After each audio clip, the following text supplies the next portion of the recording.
Boa noite a todos os presentes. Sejam bem-vindos ao Centro Espírita Jesus de Nazaré. Boa noite também aos nossos amigos internautas. Agradecemos os facilitadores, o Ellerson Santos e Jomar Gontijo, que estarão junto a nós, facilitando o nosso estudo de Espírita de Perguntas e Respostas de hoje. Boa noite. Uma alegria novamente estarmos aqui para compartilharmos esse momento, essa oportunidade, essa sintonia espiritual. Como eu já falei diversas vezes, é importante, para quem está fazendo o tratamento espiritual, mas para todos nós, que o tratamento espiritual não é só o momento do passe. Muitos acreditam que vem aqui, toma o passe e volta. Mas o tratamento ele é bem mais amplo.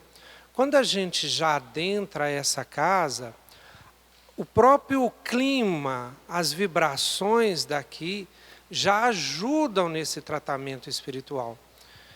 Pelo simples fato que aqui dentro, os desejos, os pensamentos, o objetivo de todos que estão aqui são diferentes muitas vezes daquele que a gente encontra lá no mundo.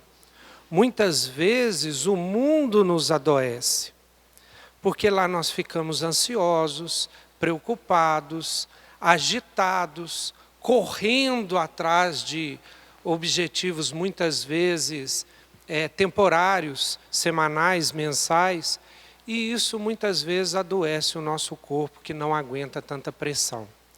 Aqui não, aqui já é um ambiente voltado para a paz, voltado para objetivos espirituais, plenos, não temporários, mas perenes.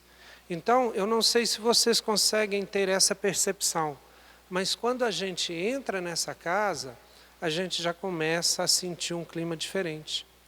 E eu tenho que buscar me sintonizar nesse clima. Esquecer os afazeres diários, esquecer as preocupações e me ligar a esse sentido de paz, a esse sentido de harmonia, a um sentido espiritual da vida, da essência. E aí eu já começo a receber as benesses que Jesus e os espíritos que estão aqui conosco podem nos fornecer. E é claro, eu sempre falo, aproveita a oportunidade para tirar as dúvidas. Tanto eu quanto o Ellerson, convidado especial que se deslocou de uma grande distância para estar aqui conosco, não só nas perguntas e respostas, mas na palestra depois, para a gente se esforçar no máximo possível para o esclarecimento de vocês nas dúvidas. Então, é uma oportunidade ímpar de vocês escreverem a pergunta, os voluntários vão trazer aqui para nós e a gente tentar responder para vocês. Tá bom?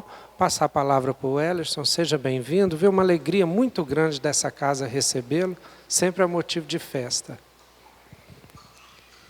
Meus queridos amigos, boa noite. Que Deus, o nosso Pai, continue a nos envolver nas suas vibrações de paz.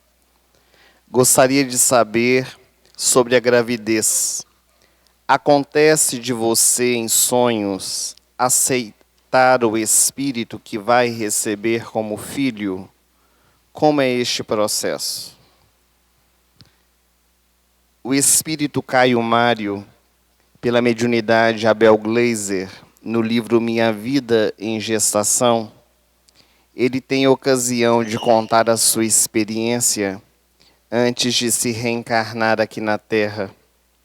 E logo nos primeiros capítulos do livro, ele vai narrar que estava no jardim da cidade onde iria nascer, em espírito, e o casal, aqueles que seriam seus futuros pais, estavam em diálogo, Beatriz e Adamastor.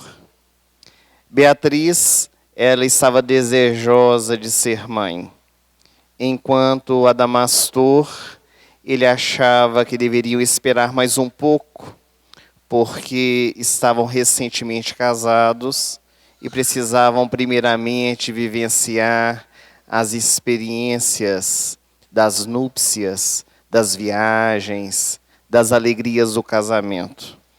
E Caio Mário, ele narra o quanto ficou desgostoso naquele instante, que necessitava retornar à terra, e os dois, que seriam seus futuros pais, estavam naquele processo de desentendimento.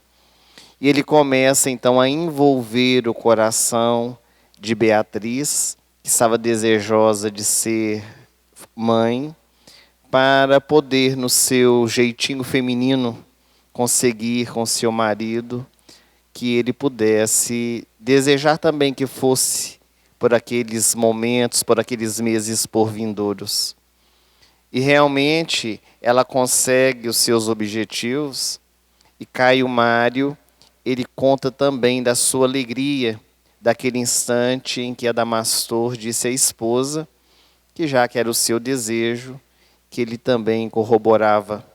E a partir daí, os pais começaram a ser preparados, principalmente através dos sonhos, para que Caio Mário pudesse se reencarnar por meio daquela família. A parturiente, ela tem uma profunda ligação com o espírito que vai se reencarnar. Aliás, nós escutamos, certa ocasião, um amigo palestrante, o Simão Pedro de Lima, aqui da cidade de Patrocínio, dizendo algo muito interessante, que a mãe, ela se sente mãe no dia que ela descobre que está grávida. E ela já sente que é mãe, que desenvolve dentro do seu ventre uma criança. Mas que o pai só se sente verdadeiramente pai quando a criança nasce. Quando ele pega nos seus braços o seu filho, então ele reconhece que é pai. Com algumas exceções, é claro. Mas pela mulher ser aquela que vai gestar durante 9 meses aquele ser que chegará, ela tem muito mais ligação psíquica, emocional, espiritual. E será natural que neste período da gestação, da gravidez, ela tenha no mundo espiritual, durante o sono físico, alguns encontros, alguns diálogos, inclusive também podendo saber o sexo da criança que vai nascer. É muito comum as futuras mães, antes de fazer a ultrassonografia, já terem certeza se vai ser um menino ou se vai ser uma menina. Antigamente, nós íamos numa cidade do interior, era muito comum as mulheres, elas olharem para a barriga da outra e já ter certeza se era menino ou se era menina. Ou então uma mulher que tinha vários filhos, ela já tinha uma noção de quais eram os sentimentos e emoções que ela tinha quando fosse menino ou quando fosse menina. Mas com certeza a pergunta se refere ao sonho. Durante o sono físico, a mulher ela pode ter esses encontros espirituais. Nós temos relatos disso em diversas obras espíritas, mas nos recordamos de 2 em especial, que foi o nascimento de Maria, a mãe de Jesus, quando Joaquim e Ana, que viviam na pequenina aldeia de Nazaré, em sono foram levados a uma região transcendental pelo Espírito, também chamado Anjo Gabriel, e ali eles tiveram um encontro com o Espírito que receberia mais tarde o nome de Maria de Nazaré, para que eles pudessem reafirmar o compromisso de recebê-la aqui na terra, para que ela pudesse realizar então a sua missão extraordinária, que era ser a mãe do Messias.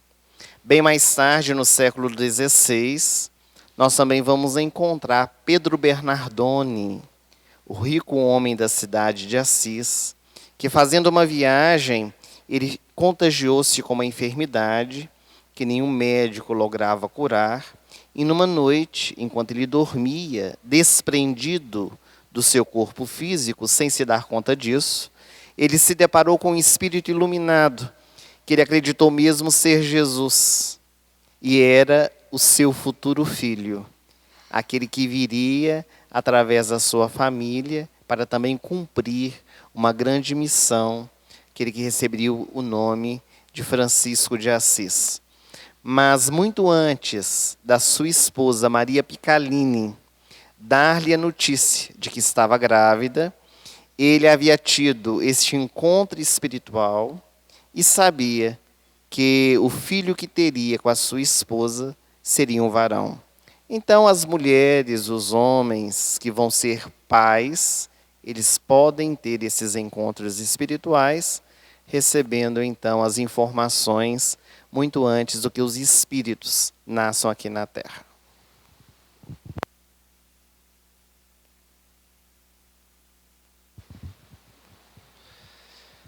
É uma pergunta muito recorrente, mas é porque todos nós precisamos dessa resposta. Por que criaturas boas passam por tantas situações penosas, difíceis na Terra? Não deveriam ter a proteção divina por serem boas? Então é uma pergunta que a gente sempre escuta aqui, né? Mas por que a pessoa boa sofre tanto, né? Na verdade, algumas pessoas até perguntam por que tem tanto sofrimento na Terra, por que todos sofrem? A resposta exige da gente um esforço para ir além do cotidiano que a gente vive, para ir além da noção temporal que nós temos. Porque a nossa noção de tempo é do nascimento à morte. Então, quase tudo que eu analiso na minha vida, eu penso no nascimento e penso na morte. Então, quando eu chamo de sofrimento, aquilo é um sofrimento na perspectiva do nascimento e da morte. Mas para o espírito que é imortal, que não terá um fim e que tem várias vidas, aquilo que eu chamo de sofrimento, muitas vezes não é um sofrimento real. Estão entendendo? Vou fazer uma analogia para vocês entenderem. Aquela criança que a gente leva para tomar uma vacina, e é aquela vacina doída, não é a gotinha não, mas aquela que dói, o que acontece para o menino no momento que ele toma a vacina? Ele acha bom? Que menino que acha bom tomar vacina doída? E por que nós pais continuamos a levar os meninos forçados, muitas vezes arrastando, ele não querendo, chorando, e leva para tomar vacina? Por quê? Porque nós temos a compreensão que aquele momento de dor que o menino toma a vacina vai ser importante por todo o resto da vida dele. Então, aquele momento ali dolorido passa rápido, é passageiro. E ele vai ter um efeito de imunidade àquela doença, por exemplo, uma cachumba, sei lá, uma doença qualquer, para o resto da vida. Então, muitas vezes, estou fazendo analogia, muitas vezes, um sofrimento que imunize o espírito contra o orgulho nessa vida, para o restante da vida dele, para a eternidade dele, para a imortalidade dele, para o espírito, para Deus, para os espíritos superiores, aquela vida é na eternidade. Então, se o espírito consegue, com aquele sofrimento temporário de uma vida, uma imunização contra o orgulho, contra a vaidade, aquilo vale muito mais para o espírito. Estão entendendo? Então, muitas vezes, aquilo que a gente chama de sofrimento, seja do corpo físico, seja de uma situação de pobreza, de dificuldade financeira, né, uma dificuldade na família, vai fortalecer o espírito tanto e deixá-lo de uma forma que vai ser benéfico para ele, para todas as outras vidas futuras. Então, os espíritos superiores, que igual está falando aqui, que protege aquela pessoa, vai incentivar ele a passar pelaquela dificuldade ou para aquele sofrimento, para que ele possa ser vencedor. E sendo vencedor, ele saia dali mais evoluído. Este é o sentido de quando Jesus falava assim, bem-aventurados os aflitos, porque serão consolados. Ele não estava fazendo apologia à dor ou ao sofrimento, mas ele estava falando que muitas vezes aqueles espíritos que passavam por aqueles sofrimentos, eles evoluiriam tanto que chegavam num estágio evolutivo que não precisava mais passar por esse tipo de coisa. Eles evoluíam, eles iriam para um novo estágio de evolução. Então, a gente tem que aprender a lidar com esses sofrimentos, que muitas vezes esses sofrimentos querem nos dizer alguma coisa. Esses sofrimentos nos ensinam, e esses sofrimentos nos deixam mais fortes. Eu não posso me revoltar contra eles. Eu não posso revoltar contra Deus, revoltar contra o próximo, e a partir dele cultivar o desânimo, a desesperança. Mas eu tenho que aprender com eles, de forma que eu possa, após, porque eles vão passar com certeza, sair mais forte. Qual a diferença do Deus católico e do Deus espírita? A reza a Deus faz sentido para o espiritismo, assim como para os católicos? O cristianismo é uma religião monoteísta, que crê em um único Deus. Todas as religiões cristãs, elas então se voltam para esse Deus Pai, amoroso, justo e bom. Não existe o Deus dos católicos, o Deus dos espíritas, o Deus dos protestantes. O que muitas vezes ocorre é a maneira diferenciada que nós temos de entender a divindade. Se nós fizermos uma viagem no tempo, nós vamos notar que a ideia do Deus único, que surgiu aqui na Terra com o povo hebreu, ela vem sofrendo, no transcorrer dos tempos, diversas modificações. Porque Deus era visto como aquele ser vingativo, um Deus que punia até a terceira e quarta geração, um Deus que amava mais um povo do que a outro, um Deus que era rancoroso, que trazia no seu coração as mazelas do mundo, porque nós fizemos de Deus um ser antropomórfico, um ser à imagem e semelhança da criatura. Muitos ainda hoje acreditamos que Deus é aquele velhinho de longas barbas brancas, assentado no seu trono com o cajado na mão, escolhendo quem entra e quem não entra no reino dos céus. E a divindade é muito mais do que isso. A doutrina espírita, através do trabalho grandioso de Allan Kardec, ela vem nos esclarecer a respeito da realidade da divindade. E na questão número 1 de O Livro dos Espíritos, a primeira obra do Espiritismo, lançada 18 de abril de 1857, já desmitifica toda essa ideia da divindade que a humanidade trazia desde longínquas datas. Porque o pedagogo Allan Kardec, ele pergunta aos imortais: que é Deus? E a própria pergunta, ela já demonstra o conhecimento que este homem possuía na sua intimidade em relação à divindade. Porque até aquele momento todas as pessoas perguntavam: quem é Deus?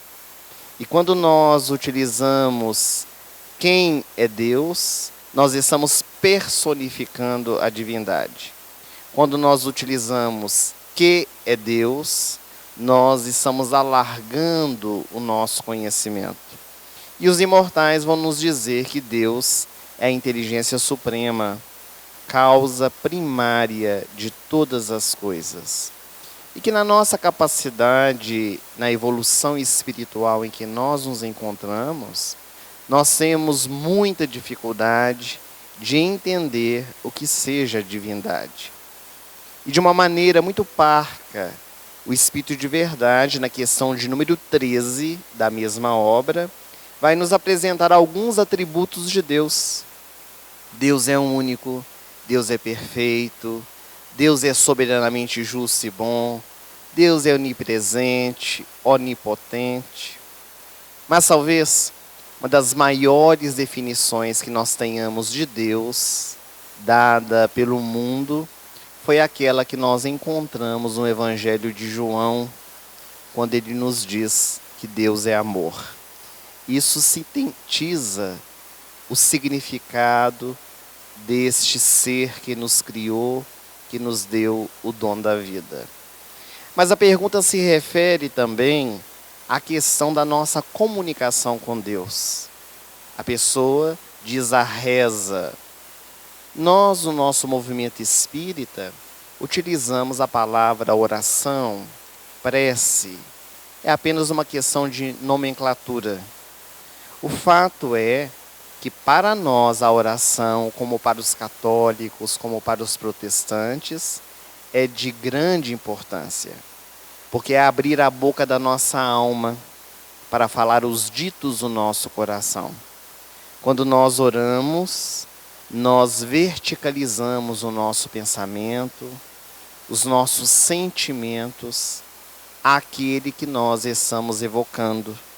Isso pode ser com Deus, com Jesus, com os bons espíritos, para nós que somos espíritas.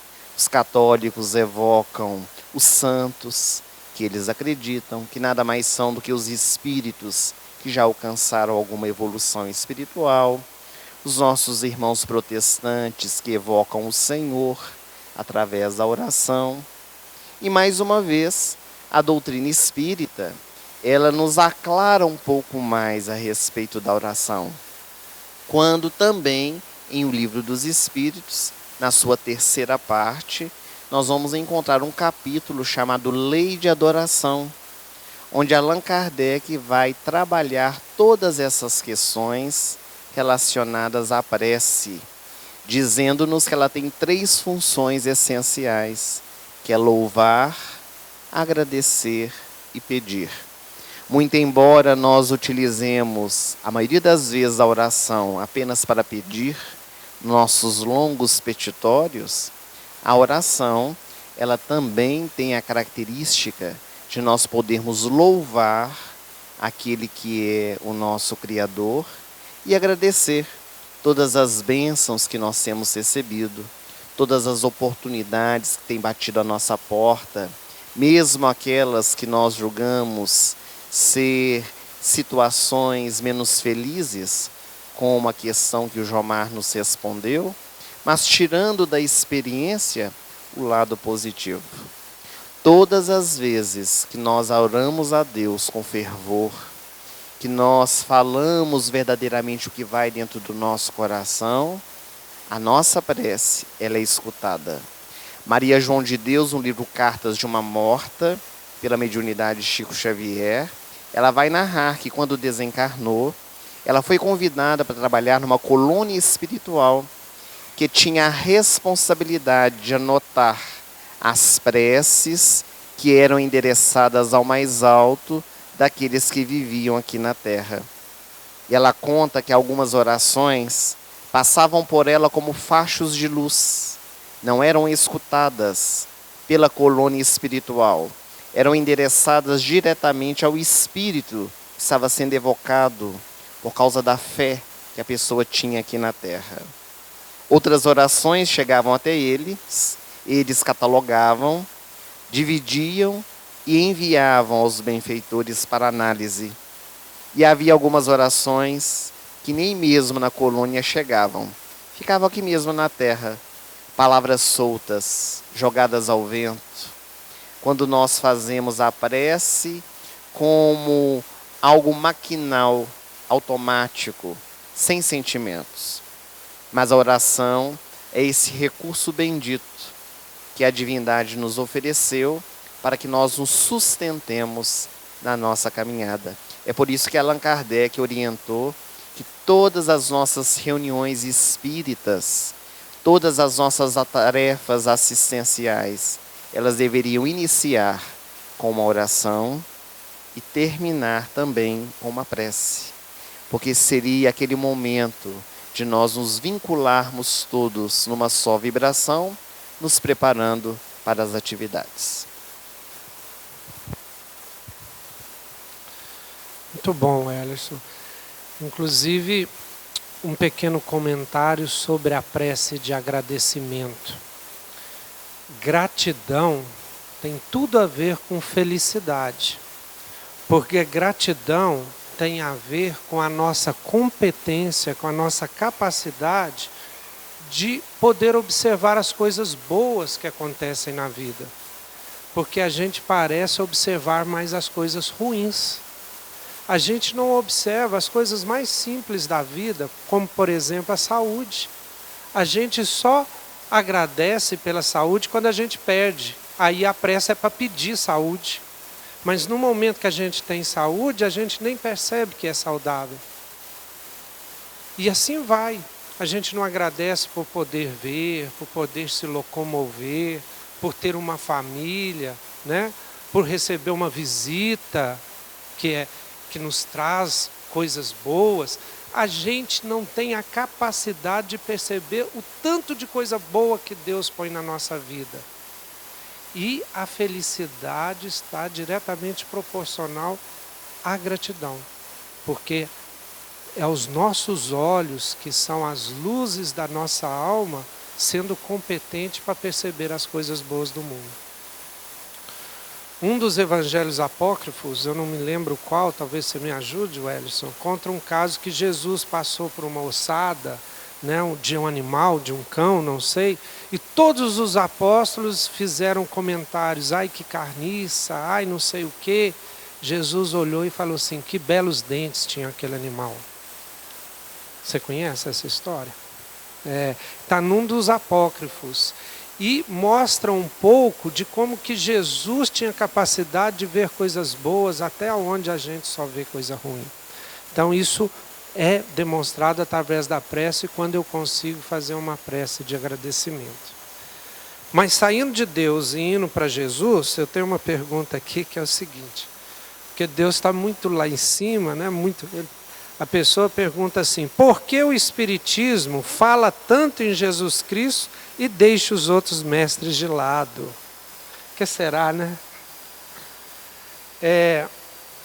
Um dos motivos é a própria orientação dos espíritos. Pergunta, se eu não me engano, 625 é essa? Tenho uma memória tão boa, já estou ficando mais idoso, mas pergunta 625. Kardec pergunta qual é a pessoa mais evoluída, né? O guia, o modelo que Deus colocou no mundo, né? Para nos servir de guia, de modelo. E os espíritos respondem, vede Jesus. Então, os espíritos que orientaram a criação do Espiritismo, lá em 1857, responderam para Kardec que Jesus seria o nosso guia e modelo. Por isso, Kardec se debruçou durante vários anos a tirar a essência dos evangelhos, né, atribuídos aos apóstolos de Jesus, que é Marcos, Lucas, João, Mateus, chamados evangélicos sinóticos ou evangelhos canônicos, que eram aqueles que foram aprovados pela antiga Igreja Católica, lá no começo dela, como aqueles que teriam maior veracidade. Então, Kardec, durante anos, vai tirando a moral, porque lá nos evangelhos você tem os atos comuns da vida de Cristo, os milagres, né? Você tem um tanto de coisa. E Kardec escreve o Evangelho segundo o Espiritismo buscando o conhecimento moral. Hoje chamaríamos de conhecimento ético, que seria aquele conhecimento universal. Um conhecimento que toda a humanidade poderia aceitar. Ele fala, inclusive, isso na introdução, que ninguém questiona, ou seja, é universal. Então, esta é uma resposta que Jesus... E veja, quando os espíritos falam Jesus e Kardec estuda Jesus, não é pela questão de ser o homem Jesus, mas é a questão de ser a mensagem que ele trouxe, a doutrina de Jesus, que apesar dele ter trazido, não é só dele. Buda traz mensagem muito parecida, e outros grandes mestres que vieram trazer essa mensagem, que é uma mensagem que refere-se à lei universal de Deus. Então, Jesus, ele amplia a compreensão da lei universal. Moisés trouxe também, mas era uma visão mais acanhada. Jesus amplia. Buda também faz isso. Uma outra resposta é exatamente por causa da nossa cultura. A nossa cultura ocidental, a nossa cultura do Brasil, que é chamada judaica cristã, porque vem de lá. Porque há também revelações, como houve aqui para nós do Ocidente, lá no Oriente. Toda uma linha de revelações que houve por lá também.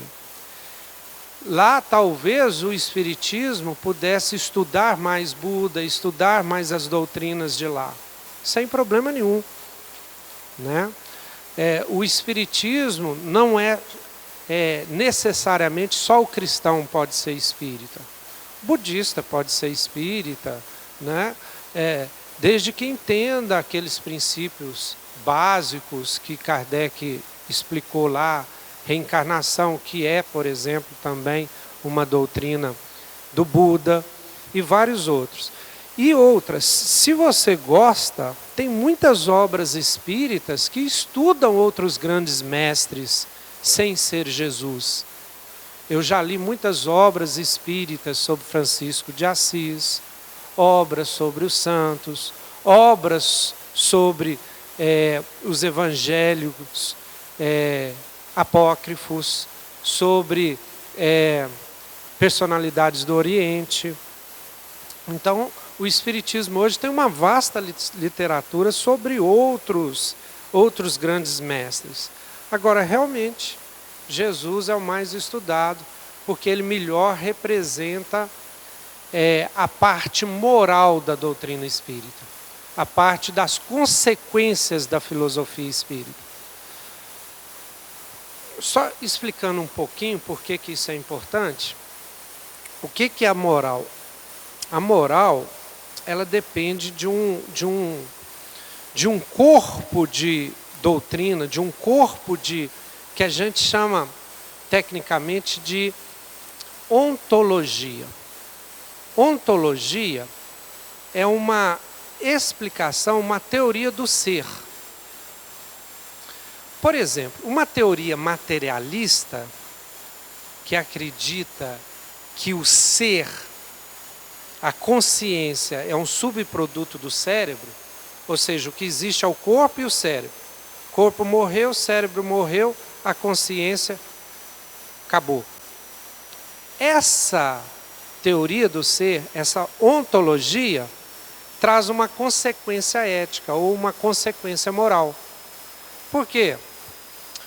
O que acontece com uma pessoa que está sofrendo muito, dores, muitas dores, e ele sabe que vai morrer e acabar? É muito fácil justificar uma eutanásia. Significa boa morte. A pessoa se suicidar pensando que vai eliminar as dores que ele está sofrendo. Já para a doutrina espírita, que concebe o ser antes da vida, o catolicismo, diferença entre catolicismo e e espiritismo. O catolicismo tem uma ideia do ser, uma ontologia, que o ser começa a existir a partir do nascimento e continua depois da morte. Como é que eu vou explicar, segundo isso, as doenças de nascimento? Os problemas que a pessoa já nasce congênito, com ela. Aonde está a justiça? E a ontologia espírita é que o ser, ele existe antes do nascimento, existe durante a vida material e vai continuar existindo depois da vida material. Então a vida tem várias existências na carne, a vida espiritual tem várias existências. Essa ontologia, ela consegue proporcionar uma ética diferente, exatamente por perceber a anterioridade do ser, a posterioridade do ser com relação à vida material, que é esse momento que nós estamos. Então, produz uma ética diferente. E essa ética é tudo que Jesus ensinou, porque Jesus tinha consciência disso. Jesus tinha, aliás, ele encarnou no planeta Terra para demonstrar isso. A imortalidade do ser e a lei do amor. Se a gente pudesse resumir qual é essa doutrina que Buda traz e que outros trazem, mas que Jesus foi o melhor representante, ele veio para falar isso. A lei do amor e a imortalidade do ser. E é por isso, então, que Jesus é muito falado na doutrina espírita, mas não a personalidade em si, mas sim a essência da ética que ele veio trazer, que é uma ética fundamentada nessa ontologia espírita, né? E ele explica isso, ele não esconde isso, né? No Evangelho, na conversa dele com Nicodemos, ele fala: aquele que não nascer de novo não verá o reino de Deus. Então, por esses motivos que a gente estuda tanto Jesus na doutrina espírita. Me sinto diferente de todo mundo. Não que eu seja melhor ou pior, mas é como se eu pertencesse a essa humanidade e uma vontade muito grande de desencarnar e voltar para um lugar de onde eu vim, embora não me lembre, mas tenho saudades. Todos nós, no nosso dia a dia, temos muitas vezes esse vazio existencial. Essa sensação que nós não fazemos parte deste mundo, que nós somos um peixe fora d'água.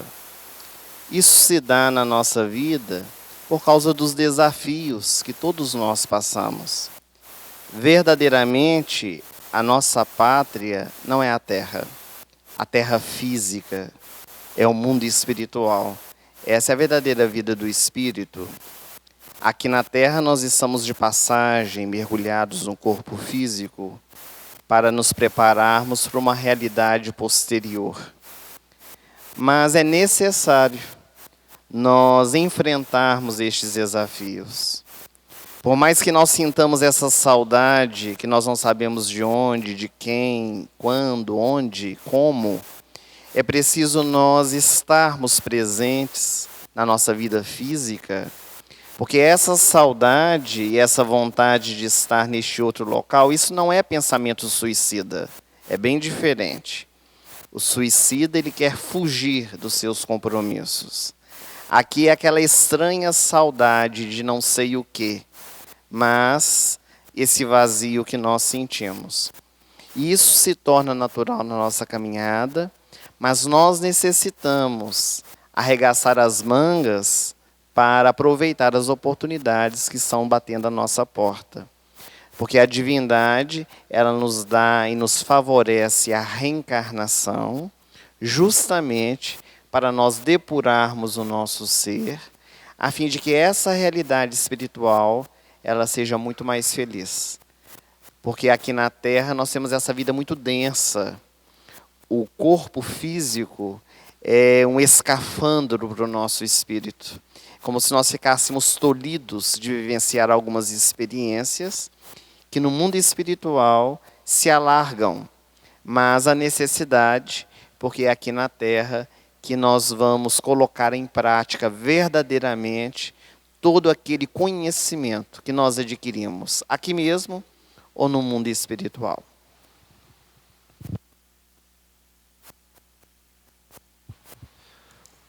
Muito bom, né? E é isso mesmo.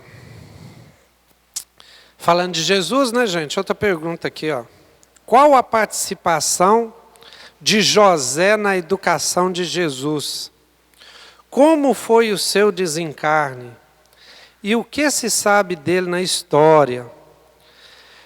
Tem pouca coisa acerca de José, né? Eu li muita pouca coisa também. José é um personagem assim que deve ter uma importância grande na educação de Jesus, mas a gente sabe muito pouca coisa de José. Provavelmente é um espírito muito evoluído para receber a missão que ele recebeu, né? Não deixa de ser um espírito evoluído. Mas como a gente tem pouca informação, Ellison, não sei se você sabe alguma informação mediúnica a respeito de José, porque nas obras históricas mesmo, você tem pouca coisa sobre ele, né? Nós vamos saber com certeza, se a gente interessar pelo assunto, a hora que a gente chegar no mundo espiritual, porque eles têm lá, né, os arquivos de tudo que aconteceu. Mas eu não tenho conhecimento a respeito de como é que foi esses detalhes, por exemplo, como é que José desencarnou, como é que foi essa história. Depois eu até peço o Ellison, se ele quiser falar mais alguma coisa do José que ele saiba, ele passa para nós. E continuando uma pergunta aqui, que perguntaram por que todos sofrem, por que há tanto sofrimento. Tem uma pergunta aqui parecida, só que é das desigualdades sociais. Por que há tantas desigualdades sociais? Uma vez que o objetivo é a busca da liberdade, igualdade e fraternidade. Como o Espiritismo interpreta tantas desigualdades sociais? É porque ainda não evoluímos o suficiente para eliminá-las, tá, gente? A desigualdade social é diferente daquele problema do sofrimento que nós falamos. Essa ideia aqui, ó, da liberdade, igualdade e fraternidade, que é um projeto espiritual para o planeta Terra, para a gente chegar na regeneração, a gente foi conseguindo. Olha só para vocês verem. Liberdade, talvez foi o primeiro. A gente conseguiu a libertação dos escravos. Hoje não existe juridicamente, legalmente, escravidão em qualquer lugar do planeta Terra, em qualquer país. Existe sim algumas ilegalidades, explorações, mas no papel e legalmente não existe mais escravidão. Então a liberdade foi uma conquista ainda lá no final do século XVIII. Século XIX foi a conquista da igualdade, e avançou até no século XX, que, por exemplo, as mulheres não tinham direito de igualdade com os homens e conseguiram hoje já essa igualdade, a igualdade perante a lei.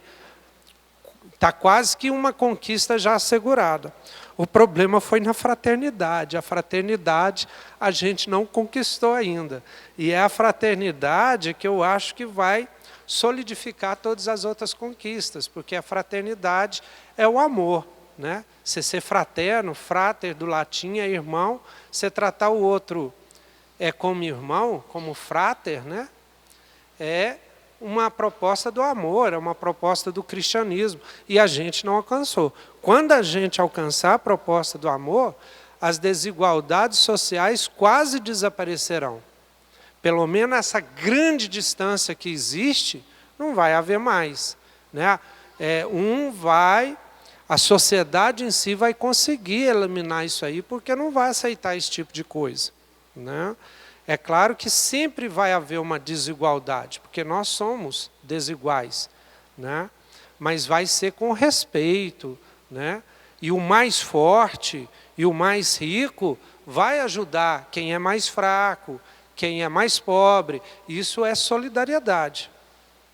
Isso é fraternidade.